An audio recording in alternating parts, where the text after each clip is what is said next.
Hi every one. അപ്പോൾ നമുക്കറിയാം നമ്മൾ എക്സാമിന്റെ അടുത്തോണ്ടിരിക്കുവാണ്. അപ്പോൾ നമുക്കറിയാം നമ്മുടെ ജസ്റ്റ് ടേം ആൻഡ് എക്സാമിനേഷൻ എന്ന് പറഞ്ഞു കഴിഞ്ഞാൽ നമ്മുടെ ഈ ഒരു കംപ്ലീറ്റ് ഡിഗ്രിയുടെ ഏറ്റവും ഫൈനൽ സ്റ്റേജിൽ നിൽക്കുന്ന ഒരു കാര്യമാണ്. ആൻഡ് ഓൾസോ നമ്മൾ ഏറ്റവും കൂടുതൽ നമ്മൾ ഈ ഒരു ഡിഗ്രീന്റെ മാർക്ക് സെക്യൂർ ചെയ്യുക എന്നുള്ളത് ഭയങ്കര ഇമ്പോർട്ടന്റ് ആണ്. കാരണം നമ്മളുടെ ലാസ്റ്റ് എക്സാംസിന്റെ ഫൈനൽ ആയിട്ട് വരുന്ന സമയത്ത് നമ്മൾ ഡിഗ്രി സർട്ടിഫിക്കറ്റിൽ നമ്മൾ റിഫ്ലക്ട് ചെയ്യണം. നമ്മൾ എത്രത്തോളം പഠിച്ചു, നമ്മൾ എത്രത്തോളം നേടി, നമ്മൾ എത്രത്തോളം നോളജ് ആണ് ഈ ഒരു ഡിഗ്രി കൊണ്ട് നേടിയിരിക്കുന്നത് എന്നൊക്കെ റിഫ്ലക്ട് ചെയ്യുന്ന ഒരു കാര്യം തന്നെയാണ് നമ്മളുടെ ഡിഗ്രി സർട്ടിഫിക്കറ്റിന്റെ ലാസ്റ്റ് കിട്ടുന്ന ആ ഒരു മാർക്ക് എന്ന് പറയുന്നത്. ആൻഡ് ഓൾസോ ഈ ഒരു മാർക്ക് എങ്ങനെ സെക്യൂർ ചെയ്യാമെന്ന് പറഞ്ഞു കഴിഞ്ഞാൽ നമ്മുടെ ടേം ആൻഡ് എക്സാമിനേഷൻ നല്ലതുപോലെ അപ്പിയർ ചെയ്താലാണ് നമുക്ക് ഈ ഒരു മാർക്ക് നമുക്ക് കിട്ടുക. ആൻഡ് ഓൾസോ എക്സാം എന്ന് പറയുന്നത് തന്നെ നമുക്ക് ഏറ്റവും കൂടുതൽ ടെൻഷൻസ് ആൻഡ് ഓൾസോ സ്ട്രെസ് തരുന്ന ഒരു കാര്യം തന്നെയാണ്. അപ്പോ ഈ ഒരു സെഷൻ കൊണ്ട് ഉദ്ദേശിക്കുന്നത് എന്താന്ന് പറഞ്ഞു കഴിഞ്ഞാൽ നമുക്ക് എങ്ങനെയാണ് ഒരു എക്സാമിന്റെ ഒരു ഓറിയന്റഡ് ആയിട്ട് നമുക്ക് ഉണ്ടാവുന്ന കുറച്ച് സ്ട്രെസ്സുകളും നമുക്ക് ഉണ്ടാവുന്ന കുറച്ച് ആൻസൈറ്റികളൊക്കെ കൈൻഡ്ലി ആൻഡ് ഓൾസോ നമ്മൾ എങ്ങനെ മാനേജ് ചെയ്യുന്നു ആൻഡ് ഓൾസോ എങ്ങനെ മാനേജ് ചെയ്ത് നമുക്കിത് കുറച്ചുകൂടെ അഡ്വാൻസ് ലെവലിലോട്ടേക്ക് ഈ സ്ട്രെസ്സിനെ ഒക്കെ നമുക്ക് എങ്ങനെ മാറ്റിയെടുക്കാം ആൻഡ് ഓൾസോ കുറച്ച് സ്ട്രാറ്റജീസും കുറച്ച് ടെക്നിക്കുകളൊക്കെയാണ് നമ്മൾ ഈ ഒരു സെഷനിൽ ഡിസ്കസ് ചെയ്യുന്നത്.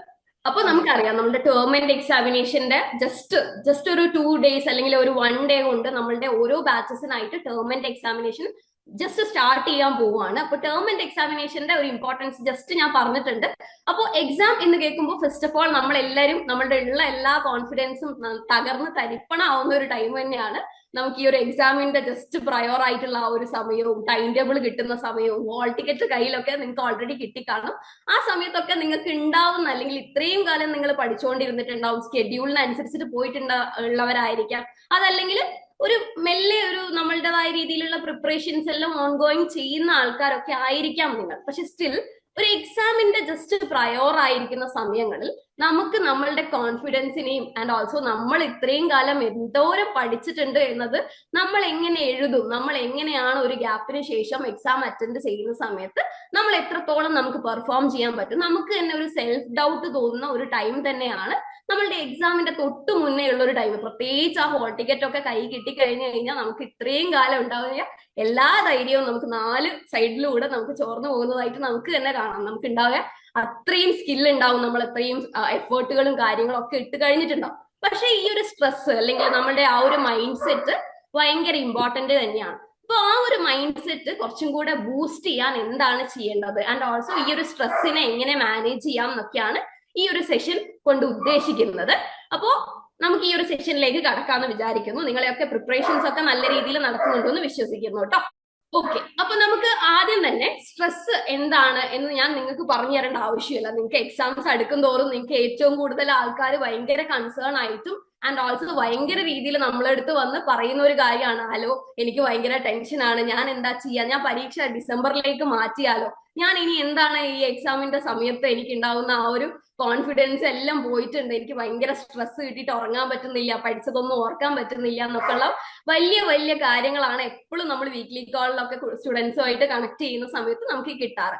അപ്പോൾ എല്ലാവർക്കും ഉള്ള ഒരു കോമൺ റെസ്പോൺസ് ആണ് നമുക്ക് സ്ട്രെസ് എന്ന് പറയുന്ന ഒരു കാര്യം. അതായത് സ്ട്രെസ് എന്ന് പറഞ്ഞു കഴിഞ്ഞു കഴിഞ്ഞാൽ നമുക്ക് മെന്റലി നമ്മൾ ഒരു പരീക്ഷ എന്ന് പറഞ്ഞു കഴിഞ്ഞാൽ നമ്മൾ ഒരു പെട്ടെന്ന് നമുക്ക് കിട്ടേണ്ട അല്ലെങ്കിൽ നേടേണ്ട ഒരു കാര്യം തന്നെയാണ്. അപ്പൊ ആ ഒരു ഫാക്ടറിനെ നമുക്ക് അറ്റൈൻ ചെയ്യാൻ വേണ്ടി ബോഡി നടത്തുന്ന ഒരു റെസ്പോൺസ് ആണ് നമുക്ക് ആക്ച്വലി സ്ട്രെസ്. അപ്പൊ ഈ സ്ട്രെസ് വഴി നമുക്ക് ആക്ച്വലി അത് നമ്മുടെ ബോഡി നമുക്ക് ഉണ്ടാവുന്ന ഒരു റെസ്പോൺസ് ആണ്. ഓക്കെ, നീ കുറച്ച് സ്ട്രെസ് ആയിട്ട് ഇരുന്നാലാണ് നീ കുറച്ചുകൂടെ പഠിക്കുള്ളൂ എന്നുള്ള രീതിയിൽ നമ്മളെ ബ്രെയിൻ നമ്മളെ ബോഡീനെ കംപ്ലീറ്റ് അലേർട്ട് ചെയ്യുന്ന ഒരു സിസ്റ്റമാണ് ആക്ച്വലി സ്ട്രെസ് എന്ന് പറഞ്ഞു കഴിഞ്ഞാൽ. പക്ഷെ ഈ ഒരു സ്ട്രെസ്സിനെ നമ്മൾ പ്രോപ്പർലി മാനേജ് ചെയ്ത് കഴിഞ്ഞാൽ ഈ സ്ട്രെസ്സിനെ ഏറ്റവും ബെനിഫിഷ്യൽ രീതിയിലേക്ക് നമുക്ക് മാറ്റാൻ വേണ്ടി സാധിക്കുന്നതായിരിക്കും. അപ്പോൾ അത്തരം കാര്യങ്ങളിൽ പെട്ടെന്ന് നമുക്ക് സ്ട്രെസ് കിട്ടി അല്ലെങ്കിൽ ഭയങ്കര രീതിയിൽ സ്ട്രെസ് പോകുന്നുണ്ട്, അതിന് നല്ല രീതിയിൽ പ്രോപ്പർ മാനേജ് ചെയ്ത് കഴിഞ്ഞാൽ നമുക്ക് ഏറ്റവും കൂടുതൽ സ്ട്രെസ്സിന്ന് നല്ല ഗുണങ്ങൾ കിട്ടാവുന്ന ഒരു സാധ്യത ഉള്ള ഒരു കാര്യം തന്നെയാണ് സ്ട്രെസ്. പക്ഷെ നമുക്ക് ഉണ്ടാവുന്ന ഫോൾട്ട് എവിടെയാണെന്ന് വെച്ച് കഴിഞ്ഞാൽ നമുക്കിത് ആക്ച്വലി മാനേജ് ചെയ്യാൻ വേണ്ടിയിട്ട് പറ്റില്ല. നമുക്ക് മാനേജ് ചെയ്യേണ്ട ആ ഒരു ടൈം അല്ലെങ്കിൽ നമ്മളുടെ ഒരു പൊട്ടൻഷ്യലിൽ ഇത് നിൽക്കാത്ത ഒരു അവസ്ഥയാണ് നമുക്ക് പലപ്പോഴും നമ്മൾ സ്ട്രെസ് കൊണ്ട് നമുക്ക് എക്സാമിന് മാർക്ക് കുറഞ്ഞു എന്നുള്ള ഒരു റീസണിന് കാരണമായിരിക്കുന്നത്. അപ്പോൾ സ്ട്രെസ് എന്നുള്ളത് എല്ലാവർക്കും ഭയങ്കര കോമൺ ആയിട്ടുള്ള ഒരു കാര്യമാണെന്ന് തന്നെയാണ് നമ്മൾ ആദ്യം മനസ്സിലാക്കേണ്ടത്. ഇപ്പോ നമ്മളുടെ ടേം ആൻഡ് എക്സാമിനേഷൻ എഴുതുന്ന ഓരോ കുട്ടിയുടെ ഉള്ളിലും അത് ആ കുട്ടി എത്ര പഠിച്ചു കഴിഞ്ഞാലും എത്ര കുറച്ച് പഠിച്ചു കഴിഞ്ഞാലും ആ കുട്ടിക്ക് സ്ട്രെസ് കാണും. അത് മൈനർ സ്ട്രെസ് ആയിരിക്കാം, മേജർ സ്ട്രെസ് ആയിരിക്കാം. ആൻഡ് ഓൾസോ ഇത് എങ്ങനെ മാനേജ് ചെയ്യുന്നു, അല്ലെങ്കിൽ ഇത് ഓവർകം ചെയ്യാൻ നിങ്ങൾ എടുക്കുന്ന കുറച്ച് ട്രിക്കുകളും ടെക്നിക്സുകളും ആണ് ഇത് നല്ല രീതിയിലുള്ള ഒരു ഔട്ട്കമ്മിലേക്ക് എത്തിക്കാൻ നിങ്ങളെ ഒരു വഴി തുറന്നു വിടാനുള്ള ഒരു മേജർ ഫാക്ടർ ആയിട്ട് നമുക്ക് കാണാൻ വേണ്ടി പറ്റുന്നത്. ആൻഡ് ഓൾസോ സ്ട്രെസ്സിന്റെ കൂടെ തന്നെ നമുക്ക് എപ്പോഴും പറയുന്ന മറ്റൊരു കാര്യമാണ് ആൻസൈറ്റി. എപ്പോഴും, അതായത് നാളെ അല്ലെങ്കിൽ അടുത്ത ആഴ്ച എക്സാം ഉണ്ട്, ഒരു ടൈം ടേബിൾ എടുത്ത് നോക്കുമ്പോൾ നമ്മൾ ആങ്ഷ്യസ് ആവും. ഓക്കെ, ഞാൻ എന്താണ് എഴുതുക, എനിക്ക് പഠിച്ചതൊക്കെ എഴുതാൻ വേണ്ടി പറ്റുമോ എന്നൊക്കെ ഒരുപാട് ഡൗട്ടുകളും ആയിട്ട് നമ്മൾ വെറുതെ ഇരുന്ന് ആങ്ഷ്യസ് ആവും. ആക്ച്വലി ആങ്സൈറ്റി എന്ന് പറഞ്ഞു കഴിഞ്ഞാൽ നമ്മളുടെ ഒരു എന്താ പറയാ കംപ്ലീറ്റ് നമുക്ക് ഒരു സ്ഥലത്ത് ഇരിക്കാനോ അല്ലെങ്കിൽ നമുക്ക് ഒരു പ്രോപ്പർലി ഒരു സബ്ജക്ട് പഠിക്കാനോ അവിടെയുള്ള കോൺസെൻട്രേഷനോ എല്ലാം നശിപ്പിക്കുന്ന ഒരു കാര്യം തന്നെയാണ് ആങ്സൈറ്റി. അപ്പോ ആങ്സൈറ്റിനെയും അതുപോലെ തന്നെ സ്ട്രെസ്സിനെയും നമ്മൾ ഒരു പ്രോപ്പർ ആയിട്ട് മാനേജ് ചെയ്ത് കഴിഞ്ഞാൽ നമുക്കിത് നല്ല രീതിയിൽ കാര്യങ്ങളൊക്കെ കൊണ്ടുപോകാൻ വേണ്ടി സാധിക്കും. നമുക്കറിയാം സ്ട്രെസ് വന്നു കഴിഞ്ഞാൽ എന്തൊക്കെയാണ് ഉണ്ടാവുക. നമുക്ക് ഒരു സ്ഥലത്ത് കോൺസെൻട്രേഷൻ കിട്ടില്ല, നമുക്ക് കംപ്ലീറ്റ് ആയിട്ട് നമ്മൾ പഠിച്ചതൊക്കെ മറന്നു പോവുക, അല്ലെങ്കിൽ നമുക്ക് ഓർമ്മയിൽ നിന്ന് അത് വീണ്ടും നമ്മൾ അത്രയും തറോ ആയിട്ട് പഠിച്ച ഒരു സബ്ജക്ട് വീണ്ടും ഓർത്തെടുക്കാൻ ഭയങ്കര ബുദ്ധിമുട്ടായിരിക്കും. അപ്പൊ അങ്ങനെ നമ്മൾ ഒരു ചെയിൻ സിസ്റ്റം പോലെ നമ്മൾ സ്ട്രെസ് കൊണ്ടും ആങ്സൈറ്റി കൊണ്ടും നമ്മൾ കംപ്ലീറ്റ് നമ്മളെ ഡെയിലി ലൈഫ് റുട്ടീനെ ബാധിക്കും, നമ്മളെ റിലേഷൻസിനെ ബാധിക്കും, എല്ലാത്തിനെയും ഡിസ്റപ്റ്റ് ചെയ്യുന്ന കുറേ സിംറ്റംസ് നമ്മളെ ശരീരത്തിലും നമ്മളുടെ മെന്റൽ സ്റ്റേജിലും നമ്മളെ ഫിസിക്കൽ സ്റ്റേജിലും ഒക്കെ നമുക്ക് കാണാൻ വേണ്ടി സാധിക്കുന്നതായിരിക്കും. ആൻഡ് റാപ്പിഡ് ആയിട്ട് നമുക്ക് ഓൾ ഓഫ് എ സഡൻ നമുക്ക് കുറച്ച് സ്ട്രെസ് അല്ലെങ്കിൽ ഭയങ്കരമായിട്ട് നമുക്ക് ശ്വാസം എടുക്കാൻ പറ്റാത്ത രീതിയിലും അല്ലെങ്കിൽ മൈനർ ആയിട്ട് നമുക്ക് പെട്ടെന്ന് ഒരു സ്ഥലത്തുനിന്ന് സ്ട്രെസ് വന്നു കഴിഞ്ഞാൽ നമുക്ക് റാപ്പിഡ് ആയിട്ട് ചെയ്യാൻ പറ്റുന്ന കുറച്ച് സ്ട്രെസ് റിലീഫിംഗ് ടെക്നിക്സുകളാണ് ഇവിടെ കൊടുത്തിരിക്കുന്നത്. ആക്ച്വലി ഇത് നമുക്ക് എവിടെ നിന്ന് വേണമെങ്കിലും ചെയ്യാം. നമുക്ക് പ്രത്യേകിച്ച് ഇതിന്റെ ഗൈഡൻസുകളും അല്ലെങ്കിൽ നമുക്ക് പ്രോപ്പർ ആയിട്ട് നമ്മൾ ഓൾറെഡി ചെയ്യുന്ന ആൾക്കാരൊന്നും ആവണമെന്നില്ല. അപ്പോൾ ഇവിടെ കൊടുത്തിരിക്കുന്നത് എന്ന് പറഞ്ഞു കഴിഞ്ഞാൽ റാപ്പിഡ് സ്ട്രെസ് റിലീഫ് ടെക്നിക്സ് ആണ്. അതായത് ഓൾ ഓഫ് എ സഡൻ തന്നെ നമ്മൾ ഇത് ചെയ്ത് കഴിഞ്ഞു കഴിഞ്ഞാൽ നമ്മളെ ബ്രെയിനിനെ ട്രിക്ക് ചെയ്ത് നമ്മളുടെ ആ ഒരു സ്ട്രെസ് എന്നുള്ള കോൺസെൻട്രേഷൻ കളയാനുള്ള കുറച്ച് കാര്യങ്ങളാണ് ഇവിടെ കൊടുത്തിരിക്കുന്നത്. ഫസ്റ്റ് വൺ എന്ന് പറഞ്ഞു കഴിഞ്ഞാൽ നിങ്ങൾക്ക് ചിലപ്പോൾ ഫെമിലിയർ ആയിരിക്കാം, ബ്രീതിങ് ടെക്നിക്കിലുള്ള ബ്രീതിങ് ബോക്സ് ടെക്നിക് ആണ്. ബ്രീതിങ് ബോക്സ് ടെക്നിക് എന്ന് പറഞ്ഞാൽ നിങ്ങൾ കേട്ടിട്ടുണ്ടോ? ആരെങ്കിലും കേട്ടിട്ടുണ്ടോ? ഓക്കെ. അപ്പൊ ബ്രീതിങ് ടെക്നിക് എന്ന് പറഞ്ഞു കഴിഞ്ഞാൽ ചിലപ്പോൾ ചില ആൾക്കാരൊക്കെ പ്രാക്ടീസ് ചെയ്യുന്നതായിരിക്കാം, മെഡിറ്റേഷൻസും കാര്യങ്ങളിലൊക്കെ നമ്മൾ ബ്രീതിങ് ടെക്നിക്കുകളും കാര്യങ്ങളൊക്കെ യൂസ് ചെയ്യുന്നുണ്ടാവും.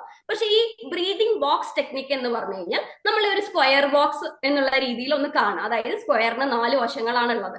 അതുപോലെ നമ്മളുടെ ബ്രീതിങ്ങിനെ 4ആയിട്ട് ഡിവൈഡ് ചെയ്യാം. അതായത് നമ്മൾ ഇൻഹേൽ ചെയ്യുക, അതായത് ശ്വാസം മൂക്കിലൂടെ അകത്തോട്ട് എടുക്കുന്നത് 4 മിനിറ്റിൽ ഹോൾഡ് ചെയ്ത് വെക്കുക. അതാണ് ഇൻഹേലിംഗ് പ്രോസസ് എന്ന് പറയുന്നത്. അപ്പൊ ഈ ഇൻഹേൽ ചെയ്യുന്ന സമയത്ത് 4 മിനിറ്റ്, അതായത് കറക്റ്റ് 4 മിനിറ്റ് ഒന്നും ചില സമയത്ത് നമുക്ക് സ്റ്റാർട്ട് അല്ലെങ്കിൽ ബിഗിനേഴ്സ് ആകുമ്പോൾ പറ്റിയെന്ന് വരില്ല. പക്ഷെ ഇതിന്റെ ഒരു ബ്രീതിങ് ബോക്സ് ടെക്നിക്കിന്റെ ഒരു ഉദ്ദേശം എന്ന് പറഞ്ഞു കഴിഞ്ഞാൽ കറക്റ്റ് ആയിട്ട് നമ്മൾ ഓരോ ഇൻഹേലിംഗ് എക്സേലിംഗ് പ്രോസസ്സിനൊക്കെ കറക്റ്റ് ആയിട്ടുള്ള ഒരു മിനിറ്റിൽ നമ്മളുടെ ബ്രെത്ത് ഹോൾഡ് ചെയ്യുക എന്നുള്ളതാണ് ഇതിലെ മെയിൻ ആയിട്ടുള്ള കാര്യം. അതായത് നമ്മളൊരു സ്ഥലത്ത് ഇരിക്കുക, നമുക്ക് ഭയങ്കര സ്ട്രെസ് ആയിട്ടൊക്കെ ഇരിക്കുന്ന ഒരു സമയത്ത് നമ്മൾ എവിടെയെങ്കിലും ഒരു പോസ്റ്റർ അല്ലെങ്കിൽ നമ്മൾ എക്സാമിന്റെ ജസ്റ്റ് ഹാളിന്റെ തൊട്ട് മുമ്പിലാണ് നമ്മളുള്ളത്, 2 മണിക്ക് ബെല്ലടിക്കും, നമ്മൾ നേരെ പോയി എക്സാം എഴുതണം എന്നുള്ള ഒരു അവസ്ഥയിലാണ് നിങ്ങൾ എന്ന് ജസ്റ്റ് ഇമാജിൻ ചെയ്യാം. അപ്പൊ അവിടുന്ന് നമുക്ക് പെട്ടെന്ന് പഠിച്ചതൊക്കെ നമ്മളെ കയ്യിൽ നിന്നൊക്കെ ചോർന്നു പോകുന്നതൊക്കെ ആയിട്ട് നിങ്ങൾക്ക് തോന്നാം. അപ്പൊ അങ്ങനെ നിൽക്കുന്ന സാഹചര്യങ്ങളിൽ നിങ്ങൾ ചെയ്യേണ്ടതാണ്, നിങ്ങൾക്ക് ഇതിൽ ഏതും ചെയ്യാം, പക്ഷെങ്കിൽ നമ്മൾ വെറുതെ അല്ലെങ്കിൽ ഒരു ബിഗിനേഴ്സ് ആയെന്നുള്ള രീതിയിൽ നിങ്ങൾ ഇത് ചെയ്യുന്നു എന്ന് ജസ്റ്റ് ഇമാജിൻ ചെയ്യാം. ഇത് എന്താന്ന് പറഞ്ഞു കഴിഞ്ഞാൽ നിങ്ങൾ അവിടെ ഇരിക്കുക, നിങ്ങൾക്ക് കണ്ണടക്കണോ കണ്ണടക്കാതിരിക്കണോ എന്നൊക്കെ നിങ്ങളുടെ ഇഷ്ടമാണ്. നിങ്ങൾക്ക് കോൺസെൻട്രേഷൻ നിങ്ങളുടെ ബ്രീത്തിലേക്ക് കൊണ്ടുവരിക. അതായത് ശ്വാസം എടുക്കുക, ജസ്റ്റ് ഇൻഹേൽ ചെയ്യുക, അതായത് മൂക്കിലൂടെ ശ്വാസം ഇൻഹേൽ ചെയ്യുക, എന്നിട്ട് അവിടെ ഹോൾഡ് ചെയ്യുക, എന്നിട്ട് എക്സ്ഹേൽ ചെയ്യുക. എക്സ്ഹേൽ ചെയ്യുന്ന സമയത്ത് നമ്മുടെ ലങ്സ് നിന്ന് കംപ്ലീറ്റ് ആയിട്ട് ശ്വാസം പോകുന്നത് വരെ നമ്മൾ ഹോൾഡ് ചെയ്ത് വെക്കുക. ആ ഒരു രീതിയിലാണ് നമ്മൾ ഇത് ചെയ്യേണ്ടത്. നമ്മൾ ഓരോ ഇൻഹേൽ ചെയ്യുമ്പോൾ 3 മിനിറ്റ്, എക്സേൽ ചെയ്യുമ്പോൾ 3 മിനിറ്റ്, ആ ഒരു രീതിയിൽ നമുക്ക് ബിഗിനർ ആയിട്ടിരിക്കുന്ന സമയത്ത് ചെയ്യാം. കുറച്ചും കൂടെ അഡ്വാൻസ് ലെവലിലൊക്കെ 4 അല്ലെങ്കിൽ 5 എന്നുള്ള രീതിയിലോട്ടേക്ക് നമുക്ക് ആ ഒരു ബ്രീതിങ് ടെക്നിക്കിന്റെ ആ ഒരു സ്ട്രെങ്ത് കൂട്ടി വരാം. ഇതിൽ എന്താണ് സംഭവിക്കുന്നതെന്ന് വെച്ച് കഴിഞ്ഞാൽ നമ്മളുടെ ബോഡിയിൽ ഉണ്ടാവുന്ന ആ ഒരു സ്ട്രെസ്സിനെ ഒരു നമ്മളുടെ പെട്ടെന്ന് നമുക്കൊരു വലിയൊരു സ്ട്രെസ് ആയിട്ട് അല്ലെങ്കിൽ നമുക്ക് എക്സാമിന് ഒരു വലിയ സ്ട്രെസ് ആയിട്ട് നമ്മുടെ ബോഡി കാണുന്ന സമയത്ത് അതിനോട് നമുക്ക് നമ്മളൊരു ബയോളജിക്കൽ റെസ്പോൺസ് എന്താണ്, ഓക്കെ എന്താണ് ചെയ്യേണ്ടത്, നമ്മുടെ ബോഡിയിലൊക്കെ ഹാർട്ട് ബീറ്റ് കൂടുക, സ്വെറ്റ് വരിക, ഭയങ്കര ഡിസ്റപ്റ്റഡ് ആയിരിക്കും നമ്മുടെ ഫുൾ ബയോളജിക്കൽ പ്രോസസ് ഒക്കെ. നമ്മുടെ ശരീരത്തിൽ തന്നെ നമുക്ക് ടെൻഷൻ ഉണ്ടെങ്കിൽ നമുക്ക് ഫീൽ ചെയ്യാൻ വേണ്ടി പറ്റും. നമുക്ക് കൈയൊന്ന് ജസ്റ്റ് ടച്ച് ചെയ്ത് കഴിഞ്ഞാൽ തന്നെ നമുക്ക് ഭയങ്കര ഒരു തണുപ്പൊക്കെ ഫീൽ ചെയ്യാൻ തുടങ്ങുന്നുണ്ടാവും. അപ്പൊ ഇങ്ങനെ നിൽക്കുന്ന സാഹചര്യങ്ങളിൽ നമ്മൾ ചെയ്യേണ്ട ഒരു കാര്യം തന്നെയാണ് എന്ത്, നമ്മൾ ഇങ്ങനെ സ്ട്രെസ് ഒക്കെ ഉണ്ടാവുന്ന സമയത്ത് നമ്മൾ അവിടെ ഇരുന്നിട്ട് ജസ്റ്റ് ബ്രീത് ചെയ്യുക, ബ്രീത് ഇൻ ചെയ്യുക, ബ്രീത് ഔട്ട് ചെയ്യുക.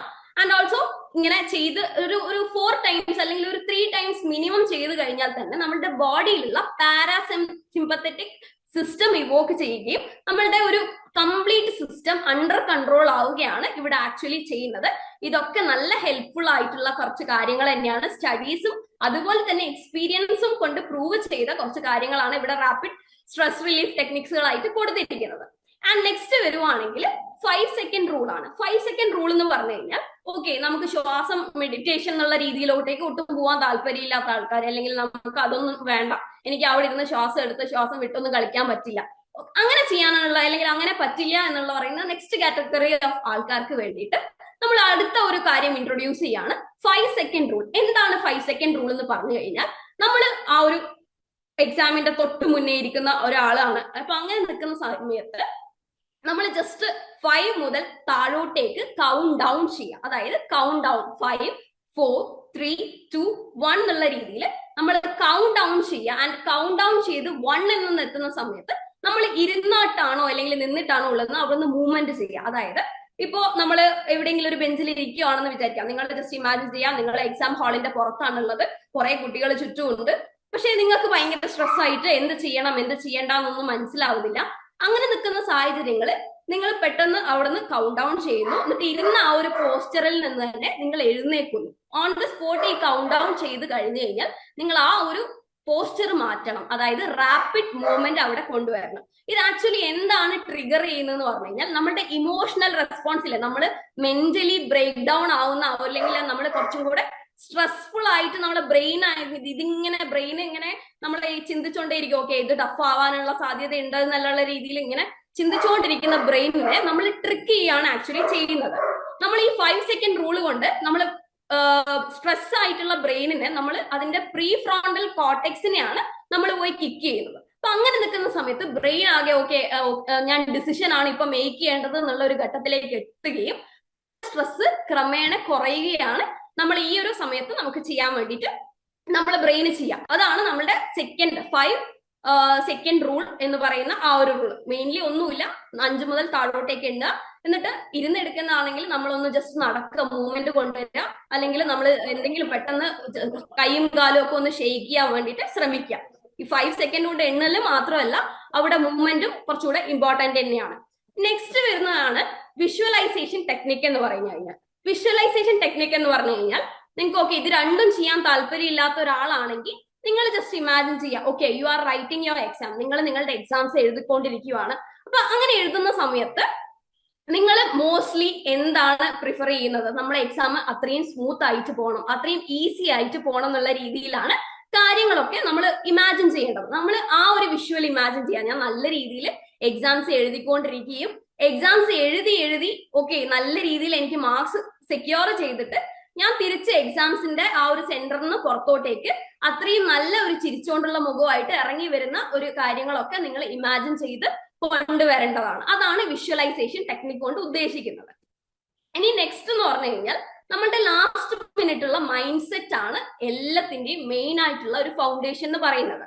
അതായത് നമുക്ക് എപ്പോഴും അറിയാം, നമ്മൾ എക്സാംസ് എന്നെല്ലാം പറയുന്ന സമയത്ത് നമുക്ക് സെൽഫ് ഡൗട്ടും നെഗറ്റീവ് തോട്ട്സും ഒക്കെ ഭയങ്കരമായിട്ട് ഇങ്ങനെ കൂടി വരുന്നുണ്ടാവും. അപ്പൊ നമ്മൾ മാക്സിമം എന്താണ് വിചാരിക്കുക, ഓക്കെ ഞാൻ ഇത് എഴുതി അറ്റൻഡ് ചെയ്ത് കഴിഞ്ഞാൽ ഞാൻ തോൽക്കുമോ, ഇനി ഞാൻ ഇത് തോറ്റു കഴിഞ്ഞു കഴിഞ്ഞാൽ ഇത് നെക്സ്റ്റ് ഞാൻ പിന്നെ എഴുതുന്ന സമയത്ത് അതൊരു മോശമല്ല, എന്നാൽ ഞാൻ എന്റെ ഈ എക്സാം ഡിസംബറിലോട്ടേക്ക് മാറ്റാം എന്നുള്ള രീതിയിലുള്ള മൈൻഡ് സെറ്റൊക്കെ കൊണ്ടാണ് നമ്മളെടുത്ത് ഒരുപാട് സ്റ്റുഡൻസ് വന്ന് അപ്രോച്ച് ചെയ്യുക. അപ്പൊ ഇതിൽ ഏറ്റവും പോസിറ്റീവ് അല്ലെങ്കിൽ നമ്മൾ ചെയ്യേണ്ട ഒരു കാര്യം എന്ന് പറഞ്ഞു കഴിഞ്ഞാൽ നമ്മളുടെ മൈൻഡ് സെറ്റ് കുറച്ചും കൂടെ പോസിറ്റീവ് ആയിട്ട് മാറ്റുക. അതായത് ഐ ഹാവ് പ്രിപ്പയർഡ് അഡിക്വേറ്റ്ലി എന്നുള്ള കാര്യം. അതായത് നമ്മൾ എപ്പോഴും പറയാം, ഓക്കെ ഞാൻ മര്യാദയ്ക്ക് പ്രിപ്പയർ ഒന്നും ചെയ്തിട്ടില്ല, എന്റെ പ്രിപ്പറേഷൻസ് ഒന്നും പോരായിരുന്നു, എനിക്ക് മാക്സിമം എല്ലാ കാര്യങ്ങളും യൂട്ടിലൈസ് ചെയ്യാൻ പറ്റിയിട്ടില്ല എന്നുള്ള ചിന്തകളാണ് ഒട്ടുമിക്ക സമയത്തും എല്ലാ സ്റ്റുഡൻസിലും കണ്ടുവരുന്നത്.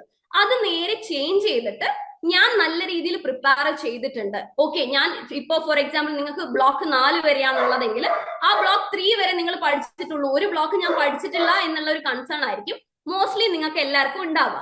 ആ ഒരു കൺസേൺ മാറ്റിയിട്ട് ഞാൻ പ്രോപ്പർലി ചെയ്തിട്ടുണ്ട്, ഞാൻ എൻ്റെ ഒരു മാക്സിമം ഇതിൽ കൊടുത്തിട്ടുണ്ട് എന്നുള്ള രീതിയിൽ നിങ്ങളുടെ ചിന്തകളും അതുപോലെ തന്നെ നിങ്ങളുടെ കപ്പാസിറ്റി ഒക്കെ കുറച്ചും കൂടെ കൂടുതലാണ്. നമ്മളുടെ ഈ ഒരു എക്സാംസിനെ ഞാൻ നല്ല രീതിയിൽ മാനേജ് ചെയ്യും, I am capable of doing well. ഞാൻ എല്ലാ കാര്യങ്ങളും ചിലപ്പോൾ ഇതിന്റെ മുന്നേ നിങ്ങൾ ഫെയിലിയറുകളൊക്കെ നേരിട്ട ആൾക്കാരായിരിക്കാം, പക്ഷെ ഈ സമയത്ത് ഞാൻ എന്തായാലും കേപ്പബിൾ ആണ്, ഇത് ഞാൻ ഓവർകം ചെയ്യും എന്നുള്ള പോസിറ്റീവ് ലാസ്റ്റ് ആയിട്ട് നമ്മളെ മൈൻഡ് സെറ്റ് എപ്പോഴും പോസിറ്റീവ് ആയിട്ട് വെക്കുക എന്നുള്ളതാണ്. നെഗറ്റീവ് തോട്ട്സ് വരുന്നത് സ്വാഭാവികം തന്നെയാണ്, പക്ഷെ അതിനെ പോസിറ്റീവ്ലി ഒന്ന് ചിന്തിച്ചു നോക്കുക. ബിക്കോസ് നമ്മൾ മൈൻഡ് സെറ്റ് മാറ്റിയാൽ തന്നെ നമ്മളുടെ കംപ്ലീറ്റ് ആയിട്ടുള്ള മെമ്മറി പവർ ആൻഡ് ഓൾസോ നമ്മളുടെ സ്ട്രെസ് ലെവൽസിനെ ഒക്കെ നമുക്ക് ഒരു പരിധി വരെ കൺട്രോൾ ചെയ്യാൻ വേണ്ടിയിട്ട് സാധിക്കുന്നതായിരിക്കും. And also my effort will reflect positively in my result. നിങ്ങൾ ചിലപ്പോ ഈ വർഷത്തിന്, അതായത്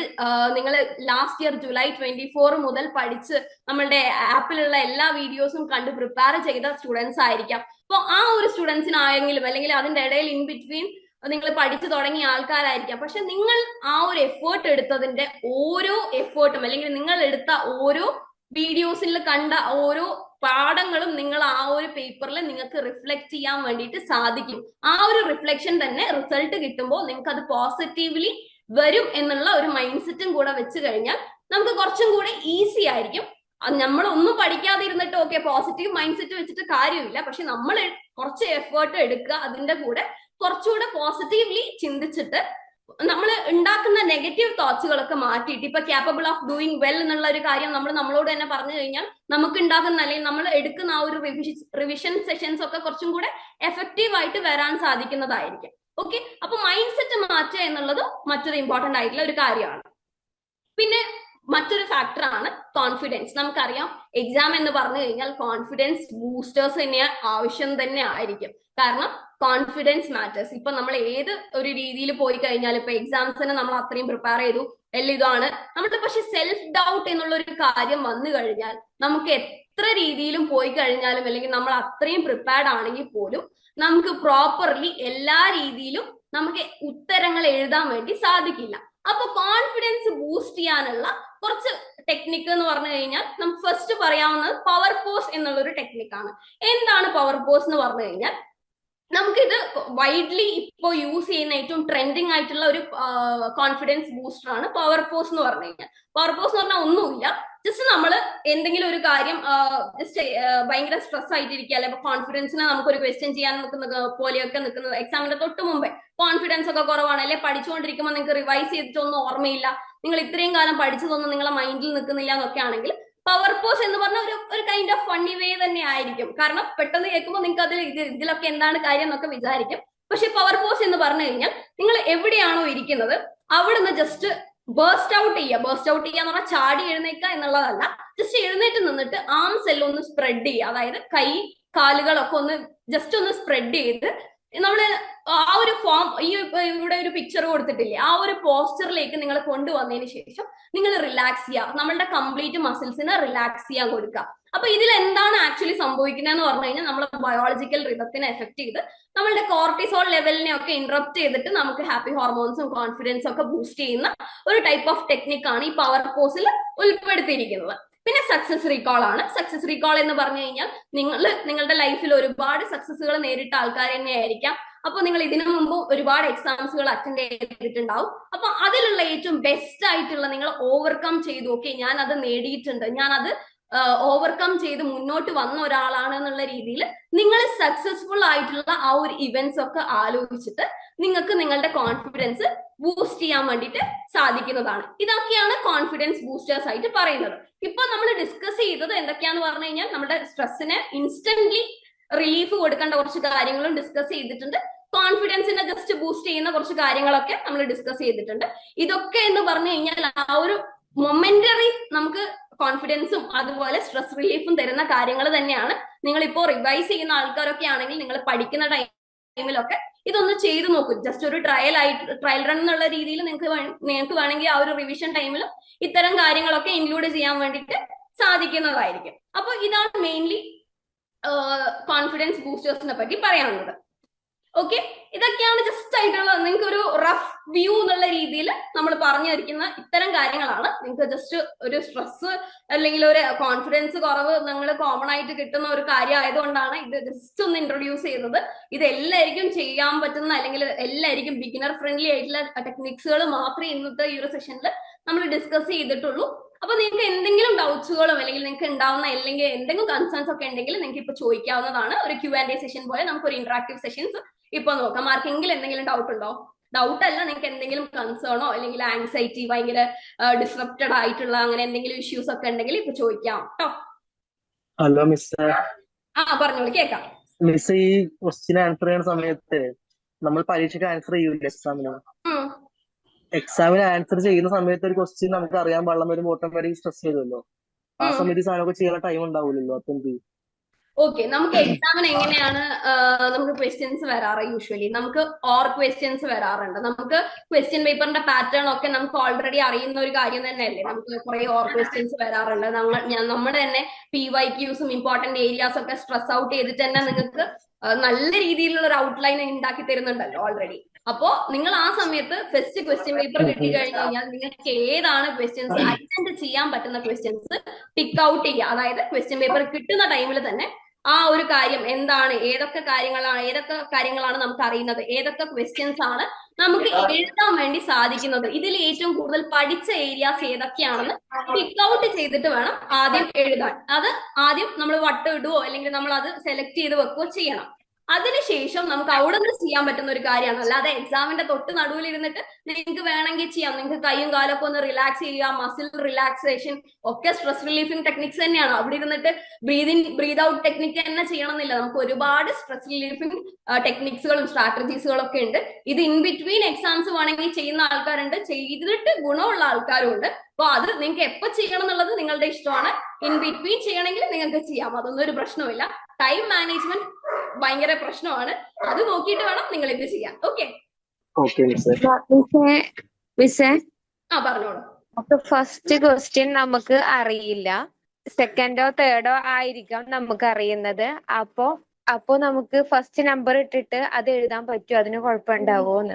ക്വസ്റ്റ്യൻ നമ്പർ നമുക്ക് ക്വസ്റ്റ്യൻ പേപ്പർ കിട്ടുന്ന ടൈമിൽ എന്ന് പറഞ്ഞു കഴിഞ്ഞാൽ ആക്ച്വലി നമുക്ക് ക്വസ്റ്റ്യൻസ് കൊടുത്തിട്ടുണ്ടാവും. ഓൾറെഡി ക്വസ്റ്റ്യൻസ് അവിടെ തന്നെ ഉണ്ടാവും. ക്വസ്റ്റ്യൻ നമ്പർ ഒരു ക്വസ്റ്റ്യന് ഇപ്പൊ ക്വസ്റ്റ്യൻ നമ്പർ 1 എന്ന് പറഞ്ഞു കഴിഞ്ഞാൽ ക്വസ്റ്റ്യൻ നമ്പർ 1 തന്നെയാണ്. അപ്പൊ നമ്മൾ 1 നമുക്ക് അറിയില്ല, നമുക്ക് ക്വസ്റ്റ്യൻ നമ്പർ 2 ആണ് അറിയുന്നതെന്ന് ജസ്റ്റ് ഇമാജിൻ ചെയ്യാം. അപ്പൊ 2 എഴുതുന്ന സമയത്ത് ആ ക്വസ്റ്റ്യൻ നമ്പറിന് 2 തന്നെ ഇടണം. അതല്ലേ ചോദിച്ചത്? അല്ലെങ്കിൽ ഓർഡറിലാണോ എഴുതേണ്ടത് എന്നാണോ ചോദിച്ചത്? ആള് അത് തന്നെയാണ് അക്ഷര മാം ചോദിച്ചിട്ടുള്ളത്. അതായത് ക്വസ്റ്റ്യൻ നമ്പർ കറക്റ്റ് ആയിട്ട് കൊടുക്കണോ അല്ലെങ്കിൽ അവർ എഴുതുന്നതിന് ഓർഡറിനനുസരിച്ചാണോ ക്വസ്റ്റ്യൻ നമ്പർ? ഒരിക്കലും നമ്മൾ അങ്ങനെ ചെയ്യാൻ വേണ്ടി പാടില്ല. നമ്മൾ ക്വസ്റ്റ്യൻ പേപ്പറിൽ ഇപ്പൊ ക്വസ്റ്റ്യൻ 1 ആയിട്ട് കൊടുത്ത ഒരു ക്വസ്റ്റ്യൻ അത് നമ്മൾ എഴുതുന്നില്ലെങ്കിൽ നമ്മൾ അത് ജസ്റ്റ് നമ്മളുടെ ആൻസർ ഷീറ്റിലോട്ടേക്ക് അത് റിഫ്ലക്ട് ചെയ്യേണ്ട ആവശ്യമില്ല. ക്വസ്റ്റ്യൻ നമ്പർ 1 എന്നിട്ടിട്ട് നമ്മൾ എഴുതേണ്ട ആവശ്യമില്ല. പക്ഷെ നമുക്ക് ക്വസ്റ്റ്യൻ നമ്പർ 2 ആണ് അറിയുന്നതെങ്കിൽ നമ്മൾ ഡയറക്ട്ലി ക്വസ്റ്റ്യൻ നമ്പർ 2 എന്ന് തന്നെ ഇട്ടിട്ട് നമ്മൾ എഴുതുക. അതിന്റെ പ്രോപ്പർലി ക്വസ്റ്റ്യൻ നമ്പർ ഇടണം. നമ്മൾ ഒരിക്കലും ക്വസ്റ്റ്യൻസ് നമ്മളെ രീതിയിൽ അല്ലെങ്കിൽ നമുക്ക് ഒന്നാമത്തെ അറിയാതെ നമ്മൾ രണ്ടാമത്തേതിന് ഒന്നാമത്തെ ക്വസ്റ്റ്യൻ നമ്പർ ഇട്ടിട്ടൊന്നും ഒരിക്കലും എഴുതാൻ പാടില്ല. അങ്ങനെ ആകുമ്പോൾ നമ്മളുടെ മാർക്ക് കുറയാനും സാധ്യതയുണ്ട്. അവരത് ഒന്നാമത്തെ ക്വസ്റ്റ്യന് ഇയാൾ എഴുതിയ ആൻസർ ആയിട്ടാണ് കണക്കാക്കുക. അപ്പോ അത് സ്ട്രൈക്ക് ഔട്ട് ചെയ്യാനും നിങ്ങൾക്ക് അതിന്റെ മാർക്ക് കുറയാനും സാധ്യതയുണ്ട്. സാധ്യതയല്ല, അത് തന്നെയാണ് നടക്കാൻ പോകുന്നത്. അപ്പൊ നിങ്ങൾ ക്വസ്റ്റ്യൻ നമ്പർ പ്രോപ്പർലി ഇടുക. രണ്ടാമത്തെ ക്വസ്റ്റ്യൻ ആണ് നിങ്ങൾക്ക് അറിയുന്നതെങ്കിൽ രണ്ടാമത്തെ ക്വസ്റ്റ്യൻ നമ്പർ ഇടുക, രണ്ടാമത്തെ ക്വസ്റ്റ്യൻ എഴുതുക.